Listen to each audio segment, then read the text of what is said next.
Hey guys, Medicine's back here, and now I'm going to talk to you about resident citizenship levels.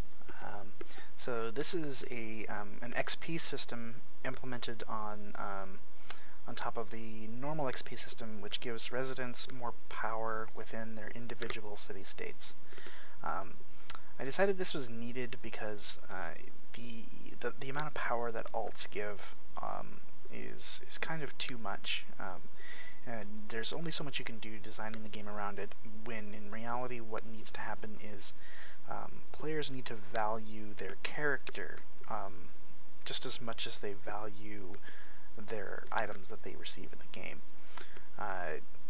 In CivCraft 1.0, the only thing people really value is just their material possessions.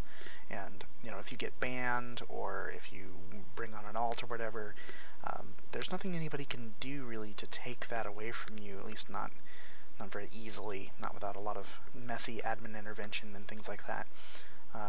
So in order to combat alts and also to add another layer of progression into the game, I've added resident levels.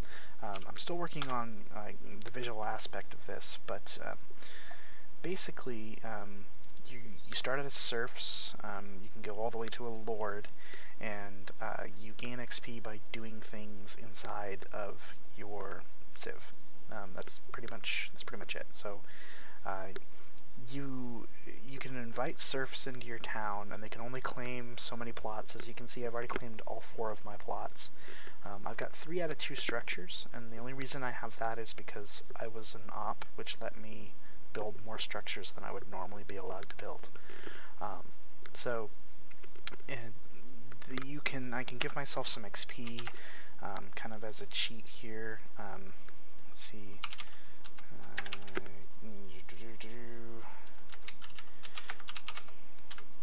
I'll just give myself 200.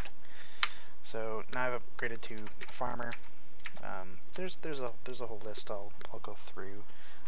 Eventually I'll put it up on a wiki or something. But you can see that here's my current level farmer, and there's my next. And you can see how many I've got. Another 4 plots available, and I got a new structure. So I'm going to show you an example of gaining this XP, and at the same time I'm also going to show you the new structure. Well, it's not a new structure, but I've actually found a use for the granary. So I'm going to go ahead and show you what the use of the granary is. So let's see, here's the granary. So, yay, it's our lovely granary.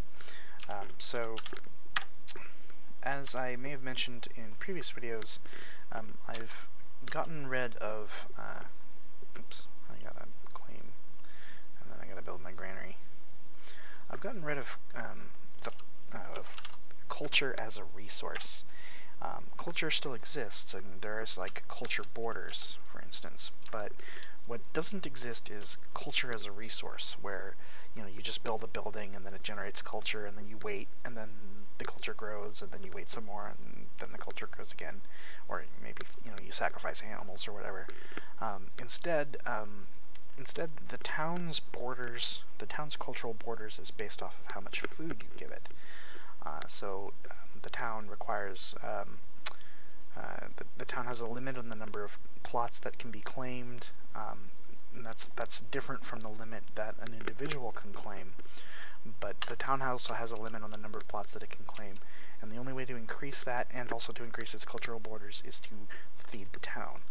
So in 1.0, when you fed a town, or when you donated to a town, it was kind of a selfless act, and this is kind of a problem, because if you really want to encourage other people, or people to band together and actually make a civilization, unless you build some kind of elaborate system in your own civ to reward players for contributing to the civ, reality is they're probably not going to do it. So instead, I've just gone ahead and let the game reward players for contributing to civs, and part of that is in the XP, and you can also get material goods. So this is a normal kind of a feed chest, kind of a lot like like a cottage. However, it only accepts bread, but it also rewards you for hammers for the bread that you add. So if we go ahead and add some bread, hammers, bread, boom, and we close this, boom, we should have gotten 10 hammers and some XP. So, and then also adds the cooldown, and then you can't use it again. You can build multiple granaries to increase the amount of food levels that you can grow in a single, in between single cooldowns. So let me show you that. I think it's town info, or city state info. Yeah, that's where I put it. Alright, so the current level is settlement, and the next level we're 1 out of 6 to get it. So we can just keep feeding it, and then the town will grow, and that's that. And the residents can come to the granary and feed the granary and get hammers for it. So it's just another way to get resources, and also to get resident XP, which really helps. So working with cottages also gives you resident XP. Working with mines also gives you resident XP. Certain things are locked down until you reach a certain level of resident XP. So for example, founding a new town you can't do until you reach a higher level. Part of that is to help people be more protective of who they give the permission to go found towns, and also to just to allow to allow you to know who is more trustworthy in your town, or has stuck with the game longer, so that they're not necessarily trolls. Same thing with war participation. You have to be at least a certain level in your city-state to participate in war, and that helps prevent me from having to add all these weird convoluted rules about who and who can't join on a particular day. I can just kind of let everybody join, and if you can get enough XP in the right amount of time to join the war, then you get to join the war. So that's it for resident levels. They're not completely finished, and might be tacking on more stuff to that. And this is the old granaries back. So I'll see you guys in the next video.